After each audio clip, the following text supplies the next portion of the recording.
سب نے روزہ رکھا. خالد بن ولید رضی اللہ تعالیٰ عنہ اپنے خیمے میں گئے تو خیمے میں افطاری کے لیے کچھ بھی نہ. اپنے خادم سے پوچھا کہ افطاری میرے لیے نہیں رکھی؟ کہا حضرت رکھی تھی. پھر اگلے دن روزہ رکھا, پھر دیکھا افطاری نہیں ہے, پھر کہا اس نے رکھی تھی. پھر روزہ رکھا اس سے اگلے دن, تو خالد بن ولید کہتے ہیں چھپ کے دیکھتے ہیں یہ افطاری لے کون جاتا ہے. کہتے ہیں ہم چھپ کے دیکھ رہے تھے, افطاری کے وقت ایک بھیڑیا آیا, افطاری کے وقت ایک بھیڑیا آیا اور اس نے اس افطاری کو اٹھایا اور وہ چل پڑا. ہم نے کہا یا اللہ کی ضرور کوئی مدد ہے. خالد بن ولید دبلے تھے, وہ چل پڑے, اتنے میں ایک سوراخ سا تھا جہاں پہ باقی نہیں جا سکتے تھے, لیکن خالد بن ولید دبلے تھے, وہ گھس گئے اس کتے کے پیچھے, وہ بھیڑ جانور کے پیچھے گھس گئے اور وہ سوراخ جا کے دشمنوں کے قلعے کے اندر کھلتا تھا, قلعے کے اندر کھلتا تھا. حضرت خالد واپس آئے, وہاں گئے, وہاں سے پھر گئے اور سارے لشکر کو جمع کیا, اندر جا کے دروازہ کھولا, اللہ نے فتح پا لی. اللہ ایسے مدد کرواتے. تو میرے دوستو آج ہمیں مدد کی ضرورت ہے کہ نہیں ہے؟ آج مسلمان دنیا میں رسوا ہو رہا ہے کہ نہیں ہو رہا ہے؟ کبھی ہم نے سوچا ہے کہ اللہ ہماری مدد کیسے کریں گے؟ کیا ہم مال کے اندر مضبوط ہیں؟ کیا ہم اسباب کے اندر مضبوط ہیں؟ کیا ہم وسائل کے اندر دشمن سے زیادہ مضبوط ہیں؟ بالکل نہیں, بالکل بھی نہیں. آج ہم اگر کسی دشمن سے جنگ لڑتے ہیں تو ہمارے پاس 10 دن کی لڑنے کی طاقت نہیں ہے. میرے تو حاجی عبدالوہاب صاحب فرمایا کرتے تھے اگر تم اسباب والوں کا مقابلہ اسباب سے کرو گے تو ہمیشہ اسباب والے جیت جاؤ. اگر تم اسباب کا مقابلہ ایمان والوں سے کرو گے تو ایمان والے کبھی نہیں ہارتے, ایمان والے کبھی بھی نہیں ہارتے. اور احمد راول پوری صاحب رحمۃ اللہ علیہ فرمایا کرتے تھے تم تو نمائندہ خدا ہو, جب تم اللہ کی نمائندگی کے اندر اللہ کا پیغام لے کے لوگوں کے پاس جاتے ہو, باطل کے پاس جاتے ہو اور وہ تمہاری بات کو نہیں سنتے, وہ تمہارے مقابلے میں آتے ہیں, تو اللہ رب العزت فرماتے ہیں تم تو میرے نمائندے ہو, تم پہ آنچ آئے مجھ پہ آنچ آتی ہے, لہذا تم نے کچھ نہیں کرنا. اب میں میدان میں اتروں گا جیسے بدر کے اندر اترا تھا, اور میرا ان سے اعلان جنگ ہوگا. جب اللہ میدان میں اتر آئے تو کوئی شکست دے سکتا ہے؟ تو میرے دوستو یہ ساری کی ساری کمزوری ہماری اپنی ہے کہ ہم نے لا الہ الا اللہ کی محنت کو سمجھا نہیں. اس محنت کرنا تو دور کی بات, ہم نے اس کو سمجھا ہی نہیں, اس کے مقصد کو ہی نہیں پہچانا. تو باقی اعمال ہماری نمازیں کہاں تک مقبول ہیں؟ کیا ہماری نمازیں اس لیول تک پہنچ سکتی ہیں کہ اللہ کی مدد ہم تک آئے کہ ہمارے دلوں میں اللہ کا غیر بسا ہوا ہے؟ ہمارے دلوں میں اللہ کا غیر بسا ہوا ہے تو ہماری نمازیں کیا ہمیں اللہ کے ہاں نجات دلائیں گی؟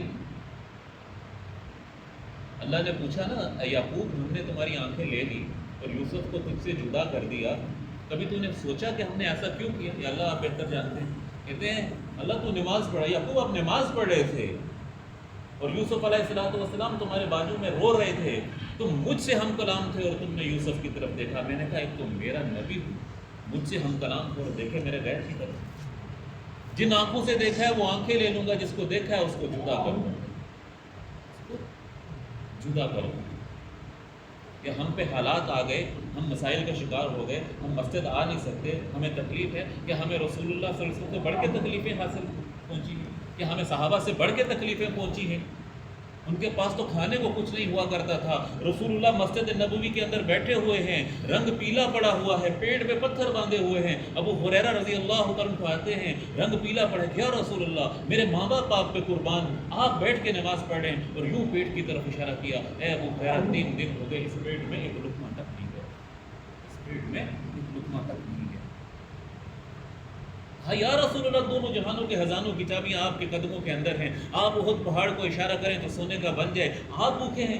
کہا نہیں, ایک دن کھانا کھاؤں گا, ایک دن بھوکا رہوں گا. اپنی امت کے غریبوں کو تسلیاں دی جا رہی ہیں کہ میری امت کے غریب یہ نہ سوچیں کہ ہمارے نبی تو بادشاہوں والی زندگی بسر کر کے ہو رہا, بھوکے ہیں. میرے دوستو ہر موڑ پہ رسول اللہ صلی اللہ علیہ وسلم نے اس امت کے فرق کے لیے دعائیں کی. اللہ کا تعارف کرواؤ لوگوں کو کہ اللہ تم سے کتنی محبت کرتے ہیں, اللہ کے ہر فیصلے میں تمہارے لیے کتنی محبت چھپی ہوئی ہے. اولاد نہیں ہو رہی ہے بھی اللہ سے بھی, یہ بھی اللہ کی حکمت ہے, ہوتی کتنی نافرمان ہو. تم کسی مسائل میں گرے ہوئے ہو، اللہ رب العزت کتنے بڑے مسائل سے تجھ کو بچانا چاہتے ہیں. ہر عمل میں اللہ کی محبت کو تلاش کرو. اللہ تو کفار کے اندر، کفار کو اللہ تعالیٰ قرآن پاک میں کہتے ہیں یا ایھا الانسان ما غرک بربک الکریم، اے دنیا کے انسانوں، جس میں حالی مسلمان نہیں ساری دنیا کے انسان ہیں، تمہیں کس چیز نے مجھ سے بدگمان کر دیا ہے. اللہ تو ادھر محبت دکھا رہا ہے. تو بنی اسرائیل کے واقعے اکثر ہم سنتے ہیں، ہمیں یاد نہیں ہے. ایک بنی اسرائیل کا نوجوان تھا، بڑا گنہگار تھا، بڑا ہی گنہگار تھا. بستی والوں نے نکال دیا، جنگل میں چلا گیا، موت قریب آ گئی. دائیں دیکھتا ہے بائیں دیکھتا ہے، کوئی نہیں ہے. کہتا ہے یا اللہ میرے نہ دائیں ہیں نہ بائیں ہیں، صرف تو ہی تو ہے. یا اللہ مجھے معاف کرنے سے اگر تیرے خزانے میں کمی آتی ہے تو مت معاف کر، اور اگر مجھے معاف نہ کرنے سے تیرا خزانہ بڑھ جاتا ہے تو تیری مت. اس نے یہ بولے جان نکل گئی. موسیٰ علیہ السلام پہ وحی آئی کہ موسیٰ جاؤ جنگل میں، فلاں جنگل میں. اس گنہگار کا اللہ کہتے ہیں فلاں جنگل میں میرا ایک دوست ہے. ایک گنہگار کے بارے میں اللہ جس کو بستی والے نکال دیں، وہ میرا دوست ہے، اس کا جنازہ پڑھو، اور جو جنازہ جا کے پڑھے گا اس کے لیے بھی بخشش کی بشارت ہے. اس کے لیے بخشش کی بشارت. سب دوڑتے ہوئے گئے، دیکھا گنہگار. تو اللہ موسیٰ علیہ السلام پوچھتے ہیں یا اللہ یہ تو بڑا گنہگار تھا.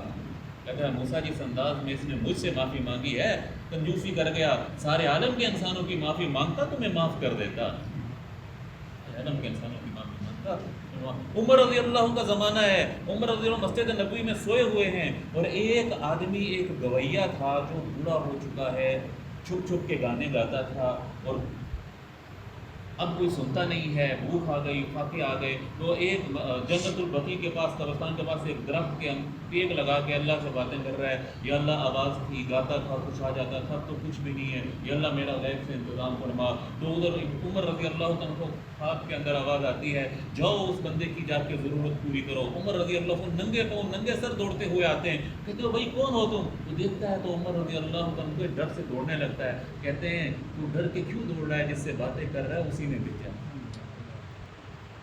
وہ گر گیا زمین پہ، رونے لگا، کہنے لگا یا اللہ ساری زندگی تیری نافرمانی کی، تجھے نہ بلایا، آج تجھے بلایا تو صرف پیٹ کی خاطر بلایا، اور تو مجھے نہ بھولا. تو میرے دوستو آج ہم اللہ سے مانگیں، آج ہم اللہ کی حکموں پہ چلیں، نبی کے طریقوں پہ چلیں. کیا اللہ ہماری مدد نہیں کریں گے؟ کریں گے نا. تو میرے دوستو یہ دعوت و تبلیغ کی محنت ہے ہی یہی کہ ہمارے دل اللہ سے کیسے جڑ جائیں، ہمارے دل کیسے اللہ سے جڑ جائیں، ہمارے دل میں کیسے ہر وقت اللہ اللہ ہو. یہ دعوت و تبلیغ کی ساری محنت مخلوق کو اللہ سے جوڑنے کا نام ہے. صحابہ کہا کرتے تھے دشمنوں کو، جب دشمن ان کے سامنے آفر کیا کرتے تھے کہ بھائی بادشاہت لے لو، مال و دولت لے لو، پیسے لے لو، دین کو چھوڑ دو، تو وہ کہا کرتے تھے کہ ہم تو اللہ کی طرف سے بھیجے گئے لوگ ہیں. وہ ایسے کہتے تھے ہم تو اللہ کی طرف سے بھیجے گئے لوگ ہیں جو لوگوں کو لوگوں کی غلامی سے نکال کر اور اللہ کی غلامی میں ڈالتے ہیں، جو لوگوں کو دنیا کی تنگی سے نکال کر آخرت کی وسعتوں کے اندر ڈالتے ہیں. دوستو یہ دعوت کا کام ہمارا کام ہے، ہمارا مقصد ہے، اور اسی کام کے لیے ہمیں دنیا میں بھیجا گیا. اسی مقصد کے لیے ہمیں دنیا میں بھیجا گیا ہے. صحابہ ساری دنیا کے اندر پھیل گئے، صحابہ ساری دنیا کے اندر پھیل گئے، کاروبار کرنے کے لیے گئے. محمد بن سمرہ پنجگور میں جہاں آج بھی جاؤ تو کچھ بھی نہیں ہے سوائے پتھروں کے، وہاں 5 اپنے ساتھیوں کے ساتھ دفن ہیں، کاروبار کرنے آئے تھے. آج سکھر میں چلے جاؤ، سندھ کا بڑا شہر ہے، آج بھی وہاں پہ رہنے کی زندگی گزارنے کے ہمیں سکون نہیں ملتا. وہاں پہ صحابہ محمد عمر بن اختب، عمر بن عیسیٰ مہاجونی رضی اللہ عنہ کی قبر ہے. کوئی کاروبار کے لیے آئے تھے؟ نہیں. لا الہ الا اللہ ساری دنیا میں کیسے پھیل جائے، رسول اللہ کے طریقے ساری دنیا میں کیسے پھیل جائے. ایسے صحابہ ساری دنیا کے اندر پھیلے، اپنے بیوی بچوں کو چھوڑا، اپنے بیوی بچوں کو چھوڑا اور اللہ کے راستے میں گئے. اور وہ تشکیل چلے 4 ماہ کی نہیں ہوتی تھی، وہ تشکیل چلے 4 ماہ کی نہیں ہوتی تھی، بلکہ وہ تشکیل عمر بھر کی ہوتی تھی، عمر بھر کی ہوتی تھی. اور دعائیں مانگی جاتی تھی اللہم ارزقنا شہادۃ فی سبیلک، یا اللہ ہمیں اپنے راستے میں شہادت کی موت نصیب فرما، اللہ ہمیں اپنے راستے میں شہادت کی موت نصیب فرما. رسول اللہ صلی اللہ علیہ وسلم تشکیل کر رہے ہیں، اللہ کے راستے میں جانے کو کون تیار ہے؟ ایک ننھے صحابی ہیں، وہ پنجوں کے بال ایسے کھڑے ہوتے ہیں کہ میں اونچا لگوں اور رسول اللہ میری تشکیل کر دیں، رسول اللہ میری تشکیل کر دیں. اور ان کی رسول اللہ نام لکھ دیتے ہیں. اتنے وہ دیکھ کے دوسرے چھوٹے صحابہ ننے صحابہ کھڑے ہوتے ہیں, یا رسول اللہ میں بھی تیار ہوں. آج ہمارے بچے آئے نا اللہ کے راستے میں, یا رسول اللہ میں بھی تیار ہوں. تم ابھی چھوٹے, یا رسول اللہ وہ تو پنجوں کے بل کھڑا تھا, آپ میری اس سے کشتی کروا لیں, اگر میں اسے گرا دوں تو میں بھی اللہ کے راستے کے اندر جاؤں. یہ تو بچوں کے جذبے تھے, بڑے تو جان دینے کو تیار تھے. تو میرے دوستو, آج ہم نے اس کام کو نہ کیا, کل ہمارے پاس قیامت کے دن کوئی حجت نہیں. اور ہم یہ کام نہ کریں, اللہ کو ہماری واللہ ہماری ضرورت نہیں ہے. اللہ کو ہماری, اللہ کسی اور محلہ کہتا ہے میں کسی اور مخلوق کو پیدا کر دوں جو اس کام کے کرنے والی ہو, کوئی مجھے روک سکتا ہے؟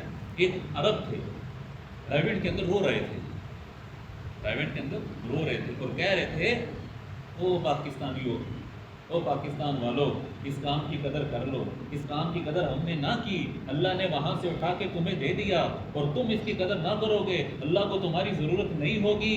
کل یہ نہ ہو کہ تم کہو کہ امریکہ کے اندر مرکز ہے, یورپ کے اندر دین کا مرکز ہے اور اللہ ان سے دین کا کام لے رہے ہیں. اللہ کسی سے بھی لے سکتے ہیں, اللہ کسی سے بھی لے سکتے ہیں. میرے دوستو, اس کام کو سیکھو اور ساری دنیا میں کرنے کا اس کو مقصد بناؤ, اپنی زندگیوں میں لانے کا مقصد بناؤ کہ آج سے پہلے یا اللہ جو ہو گیا ہے اللہ اس پہ ہم توبہ کرتے ہیں, آئندہ اپنی زندگی کو اس مقصد کے تحت گزاریں گے. یا اللہ آج کے بعد تیرا کوئی حکم نہیں چھوٹے گا, تیرا کوئی نبی کا طریقہ نہیں ہماری زندگی سے چھوٹے گا. یا اللہ آج ہم اس چیز کی نیت کرتے ہیں, عہد کرو, اور یہ اٹھنے سے پہلے اپنے دل میں تہیہ کر لو کہ ہم اپنی باقی ساری زندگی تیرے حکم اور تیرے نبی کے طریقوں کے مطابق گزاریں گے. اس کام کو اپنا مقصد بنا کے کریں گے اور ہم خود بھی اس پہ چلیں گے, اوروں کو لانے کی اس پہ محنت کریں گے, خود پورے دین پر چلتے ہوئے اوروں کو اس دین پر لانے کی ہم محنت کریں گے. اس کا عزم کرو کہ اس کام کو چارما لگا کے پہلی فرصت میں ہم سیکھیں. تو بھائی کون کون تیار ہے جو اس کام کو چارما لگا کے سیکھے گا اور ساری زندگی مقصد بنائے گا؟ سارے ساتھی ماشاءاللہ کھڑے ہو کے ارادہ فرماؤ, ہر ارادہ